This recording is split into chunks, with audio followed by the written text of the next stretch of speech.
Yo, what's going on, guys? Botmentality here with a quick trade review for you. This trade was on EOS. It actually was not on Bitcoin, but I was always focused on what Bitcoin was doing through the whole trade.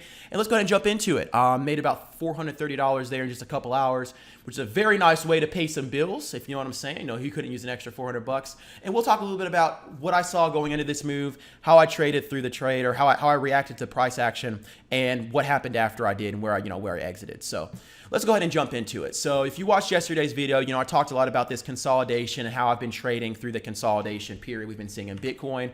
We've been seeing these sort of, these consolidation periods that would break down, then we'd see more consolidation and break down, then we'd have a spike up where shorts freaked out and covered, right? And then right when we feel like we're getting some ground, we'd break down, push back up, break down, consolidate for a little while, break down. We just saw that. This has been the pattern for the past couple weeks, right? I talked in yesterday's video about how I've adjusted to that and how I've managed to trade through that purely on the long side right now. So this consolidation here, let's talk this trade. Let's talk about it. So pretty much here's what we saw. I'll back it out to the hourly. We'll simplify this for you.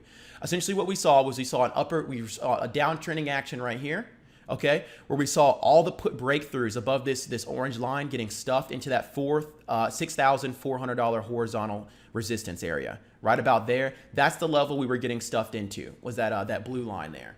And so, how do you know we're stuffed? You look at these wicks right here. You see all these wicks? As we pushed over that level, we would shoot up on volume and couldn't get through it. So we're making consistently lower highs. What also happened is we made a lower low right here, a strong lower low right there, which wasn't as strong as it should have been, but it's strong in comparison to the prior price action. We pulled back a significant amount right there.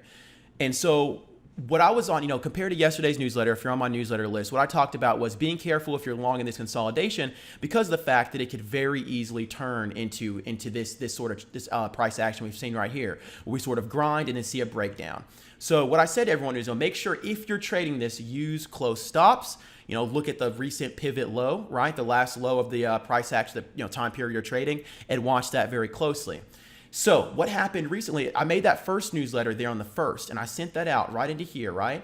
And I was saying, watch out, it looks like we're going to pull back. My focus area is a 6,250, right? Or 6,200 area, so right around here, that bottom blue line right there. That was my focus zone. I had orders to correlate with the Bitcoin price on EOS, because EOS is what I'm trading.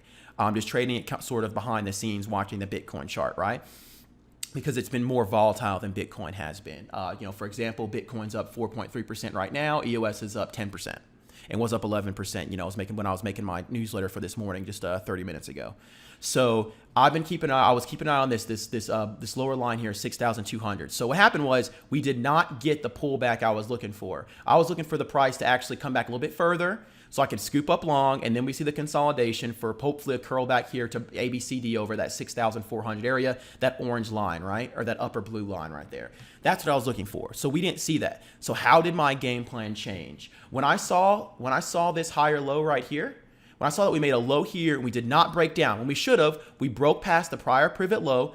We broke down through that 6,300 level, and we saw multiple stuffs into this upper 6,400 area. We should have broken down lower to at least pull back to this area right here, or at least touch the 6,200. When we did not do that, that caused me to reevaluate my trade plan. So I canceled my orders down here in the 6,200 area on EOS, which was around that $8.75 area on EOS, or excuse me, $7.75 area on EOS this morning. I canceled those orders and I reevaluated my trade plan, because what we saw is this higher low right here. We saw a higher low there compared to this low right here when we should have broken down, and it looks like we were pushing up, and we were pushing up on that orange line I drew earlier, the orange trend line right here. We're pushing up against that. And I say this is the perfect time to go long.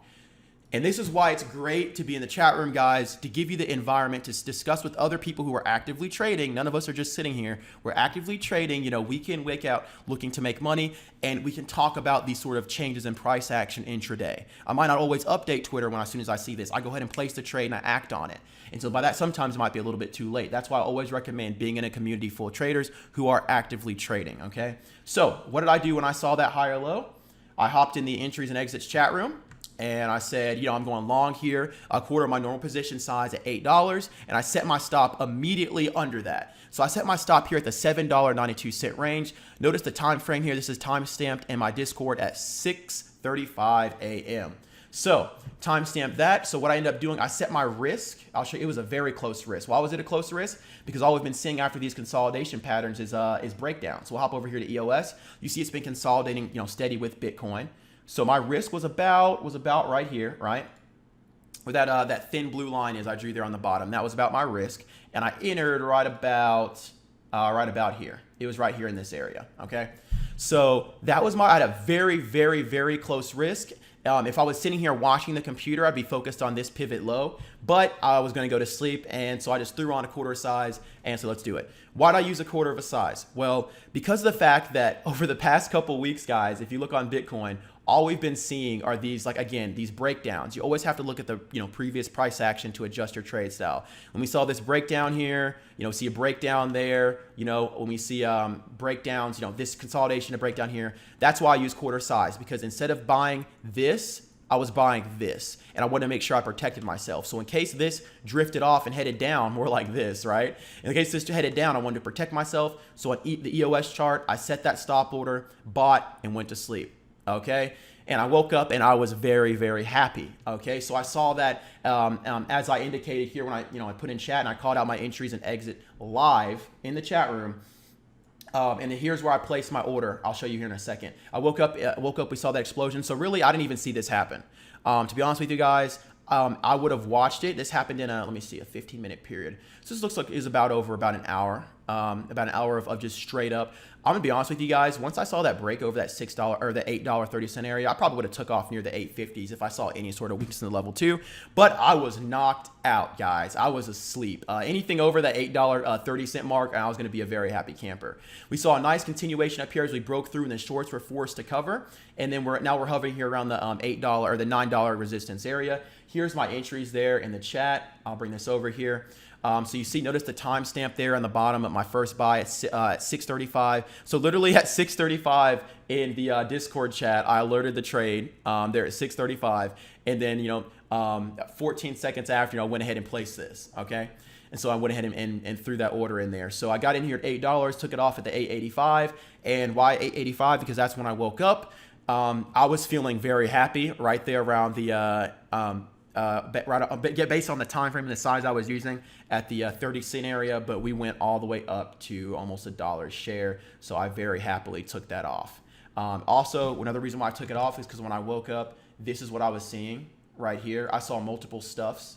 Let me see if I can zoom in. Yeah, there we go. I saw multiple stuffs up here into that $9 area. We're way past my ideal profit taking point. We're seeing a pullback. We're seeing some upper wicks there. We're at a $9, resistance level. Bitcoin is sitting there at 6,600 looking at resistance level. So I went ahead and took it off into it was summer in here, guys. One of those, I think it was this red candle right here is when I took it off. And that's it, guys. That was the trade. And so you can see how I had a thesis, right? I had a thesis on Bitcoin that we were going to head lower. It didn't happen. We didn't head lower. Instead, we started consolidating upwards. I took a position, alerted in chat, and then there we go.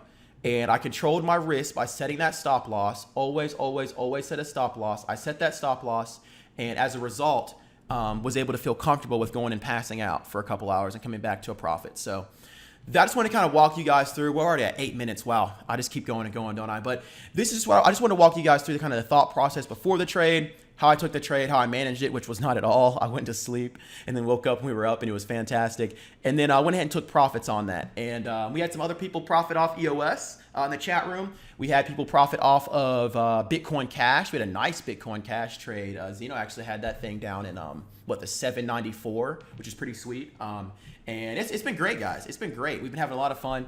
And I just want to kind of walk you guys through this. So yes, you can make money in a bear market. You just need to shorten the time frame a little bit or lengthen the time frame depending on your strategy.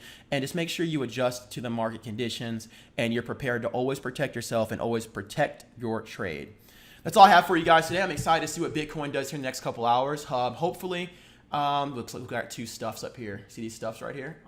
Look, before I hop into another market analysis, let me go ahead and cut this short. But hopefully on Bitcoin, we'll head up to the 6,800. That's the next big resistance level everyone's keeping their eye on based on this consolidation. That's all I got for you guys. So Again, this is bot mentality. Continue to stay focused on controlling your emotions and learning to trade like a machine, guys. Have a great one. I am out of here. Deuces.